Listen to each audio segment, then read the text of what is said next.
ಎರಡನೇ ತರಗತಿ ಬಾಲಕನಿಗೆ ಶಿಕ್ಷಕಿ ಚೆನ್ನಾಗಿ ಥಳಿಸಿದ್ದಾರೆ. ಕಾಳಗನಕೊಪ್ಪದಲ್ಲಿರುವ ಶಾಲೆಯಲ್ಲಿ ನಡೆದಿರುವಂತಹ ಘಟನೆ ಇದು. ಉತ್ತರ ಕನ್ನಡ ಜಿಲ್ಲೆ ಮುಂಡಗೋಡದ ಕಾಳಗನಕೊಪ್ಪ.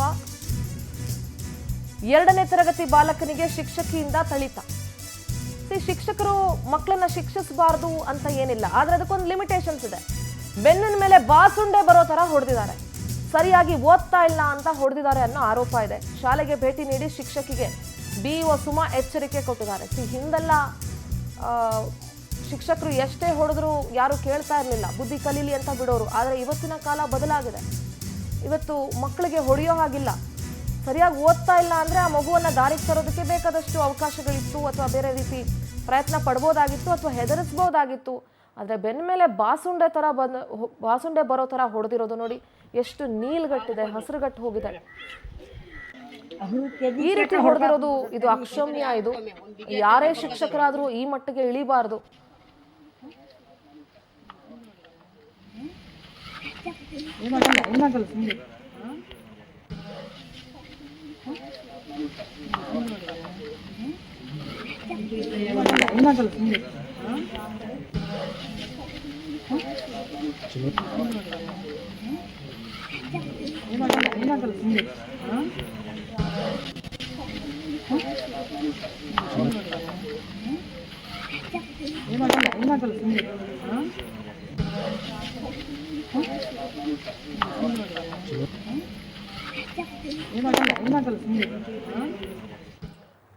ನಮ್ಮ ಕಾರವಾರ ಪ್ರತಿನಿಧಿ ಉದಯ್ ವರ್ಗಿ ದೂರವಾಣಿ ಸಂಪರ್ಕದಲ್ಲಿದ್ದಾರೆ. Good morning Uday.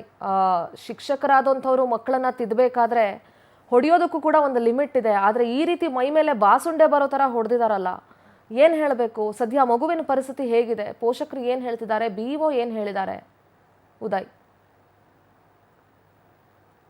ಏನಂತಂದ್ರೆ ಮುಂಡಗೋಡ ತಾಲೂಕಿನ ಸಾನಗೋಡು ಎನ್ನುವಂತ ಗ್ರಾಮದಲ್ಲಿ ಈ ಒಂದು ಘಟನೆ ನಡೆದಿರೋದು.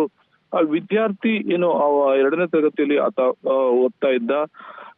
ಆತನಿಗೆ ಏನು ಸರಿಯಾಗಿ ಇಂಗ್ಲಿಷ್ ಬರೆಯೋದಕ್ಕೆ ಓದೋದಕ್ಕೆ ಬರ್ತಾ ಇರ್ಲಿಲ್ಲ.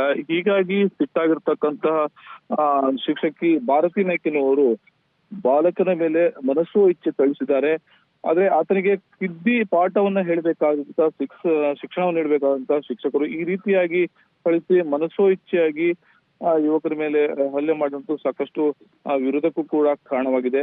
ಏನು ಆತ ಬಾಸುಂಡೆ ಬಂದ್ರು ಕೂಡ ಶಾಲೆಯಲ್ಲಿ ಇದ್ದತಕ್ಕಂತಹ ಸಹ ಶಿಕ್ಷಕರಿಗೆ ಕೂಡ ಹೇಳಿರಲಿಲ್ಲ. ಮನೆಗೆ ಹೋದಂತಹ ಸಂದರ್ಭದಲ್ಲಿ ಈ ವಿಚಾರ ಪಾಲಕರಿಗೆ ಗೊತ್ತಾಗಿದೆ.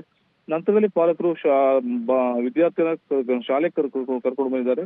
ಆ ಸಂದರ್ಭದಲ್ಲಿ ಹೊಡೆದಿರುವುದು ಒಪ್ಕೊಂಡಿದ್ದಾರೆ ಶಿಕ್ಷಕರು. ತಕ್ಷಣ ಬಿಇಒ ಅವರಿಗೂ ಕೂಡ ಈ ವಿಚಾರವನ್ನ ತಿಳಿಸಲಾಗಿದ್ದು, ಬಿಇಒ ಸುಮನಾ ಜಿ ಅವರು ಕೂಡ ಶಾಲೆಗೆ ಭೇಟಿ ನೀಡಿದ್ದಾರೆ. ಈಗ ಈ ಕೆಲವೇ ಕ್ಷಣದ ಹಿಂದೆ ಅವರನ್ನ ಕೂಡ ನಾವು ಸಂಪರ್ಕ ಮಾಡಿದ್ವಿ.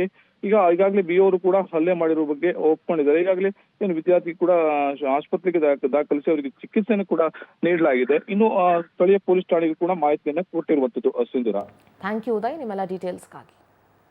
ಒಟ್ಟಾರೆ ಯಾರೇ ಆಗಲಿ ಶಿಕ್ಷಕರು, ನೀವು ಈ ರೀತಿಯಾಗಿ ಮಕ್ಕಳ ಬೆನ್ನ ಮೇಲೆ ಬಾಸುಂಡೆ ಬರೋ ಥರ ಹೊಡೆಯೋದು ನಿಜವಾಗ್ಲೂ ಅಕ್ಷಮ್ಯ. ಅದು 2ನೇ ಕ್ಲಾಸ್ ಮಗುಗೆ.